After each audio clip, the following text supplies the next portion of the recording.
Hello YouTube, it's your boy B3 back with another kicking graphic novel review. We're keeping up our Marvel stuff. As I said, I wanted to do a bunch of Marvel stuff, and I'm kind of sticking the symbiotes because I'm a big symbiote guy. I'm just feeling symbiotes right now. So probably the next book might not be a symbiote book, but expect a few symbiote books in the near future. But today we have a mini-series that I started a long time ago when it was coming out, single issues. A friend of mine was reading them, but I never got to finish it, so I did get my own copy. Deadpool versus Carnage. This was a fun mini-series. Two crazy killers going at it. I'm going to reach to the back of the book here. Two red-suited madmen for the price of one. Come one, come all, for the bloodiest showdown the Marvel Universe has ever seen. Cletus Cassidy is behind bars and the Carnage symbiote is in quarantine. But we all know that's never going to last, right? Cletus has been evaluated, imprisoned, and even lobotomized. Carnage has been sampled, cloned, poked, and prodded. But they've had enough. It's time to get the band back together. Will Carnage spread Deadpool all over the landscape, or will Deadpool talk the scarlet sociopath's ear off? Find out in this blood-soaked brouhaha for the ages. It's a return to bloody, murderous form of the deadliest killer in the Marvel Universe. Collecting Deadpool vs. Carnage 1-4 and Superior Carnage Annual No. 1. Written by Cullen Bunn and illustrated by Salva Espin and Kim Jacinto. I really only recognize Cullen Bunn's name. It was about $16.99 in the U.S. ISBN 978-07851-90158. First up, some thoughts on Deadpool. I think there's too much Deadpool stuff these days. He has multiple ongoings, then he has like multiple miniseries going on all the time. There's too much Deadpool. The market's oversaturated with him, and it makes him less special and less funny. However, I do really enjoy the Deadpool versus miniseries that come out. I feel like they give him a chance to shine one-on-one with other characters. Team-ups and single verses like this are the things I like the most with Deadpool. It's like I'm reading the Deadpool Spider-Man team-up ongoing. I think that's a fun book. And I get some of these versus books. The next versus book like this I'll read is Deadpool versus Thanos. That's a good one too. And then some thoughts on Carnage. A lot of the time before this, and a lot of the time after this, they've kind of been doing some experimental stuff with Carnage. Like, at the time of recording this, Carnage is about to return back to Cletus Cassidy. The last time we saw Carnage at the time of this recording was the Red Goblin. Yeah, so, but at the time of recording this, they're like bringing Cletus Cassidy back the week I'm recording this. I'm recording this on a Monday, technically. It's really early in the morning. I don't sleep well. My tummy hurts. My tummy's really upset, so I've just been reading comics because I can't sleep. But Deadpool vs. Carnage.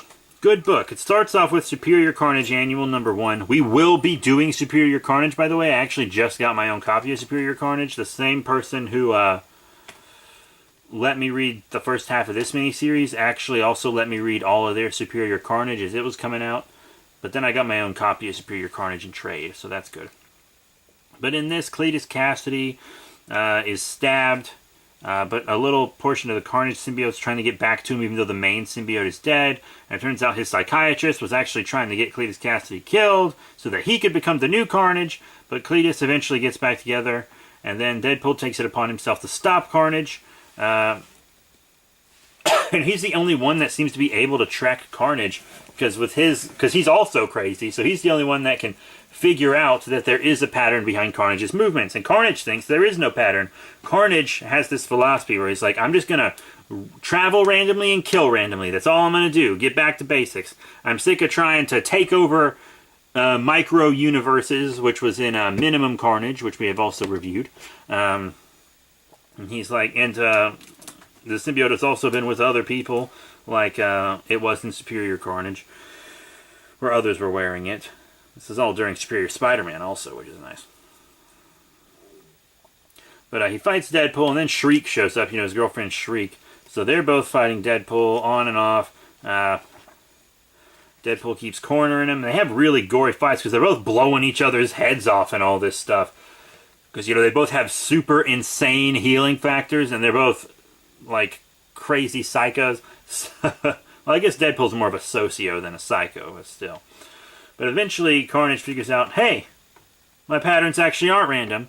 Something was drawing me to this hidden military base where the Life Foundation symbiotes are being held. So he slaughtered everyone in the base except for a dog that he couldn't find. And then chopped Deadpool up in pieces, activated the self-destruct, and was like, good luck reforming before this place blows up, asshole. But then the dog that had all the symbiotes on it put Deadpool back together and then fought him alongside Carnage while Deadpool had all the Life Foundation symbiotes, except Scream, because I think Eddie Brock destroyed Scream by this point. Scream was dead. The symbiotes and the host. But the others became Hybrid, and then Eddie Brock killed Hybrid, but the symbiotes apparently survived.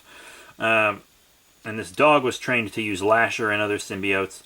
And the other symbiotes powered up Deadpool. They fought Carnage. He tricked Carnage into killing Shriek, and then Carnage put himself in a cell and was like, I'm just going to sit here until I figure out what I need to do, until I can become my own man again and figure everything out, and then I'm going to go kill Deadpool.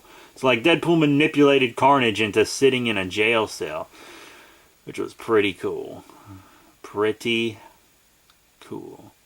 But then he gave all the symbiotes back to the dog and told the dog to take them back to the government, which is nice. Very nice. Good stuff. Real good stuff. I really enjoyed this book. It's not the best book in the world. Like, there were only a couple moments in here that really made me laugh. It wasn't that funny. But I'm glad this is post split personality Deadpool, because remember when Deadpool had those two voices in his head also? I thought that was super annoying. I never liked that. So I'm glad that's a thing in the past, because this is much more enjoyable. But this isn't a bad book at all. If you're a Carnage fan or a Deadpool fan, I'd read it. I actually mostly read this for Carnage than Deadpool. The Deadpool Thanos one I'm going to review soon will be equally Deadpool and Thanos, is why I'm reading it. But this one I read mostly for Carnage, because you know I'm a sucker for symbiotes. But that's it. Thank you all very much for your support. If you're looking for books for your kids, this is not one. This is definitely a mature book.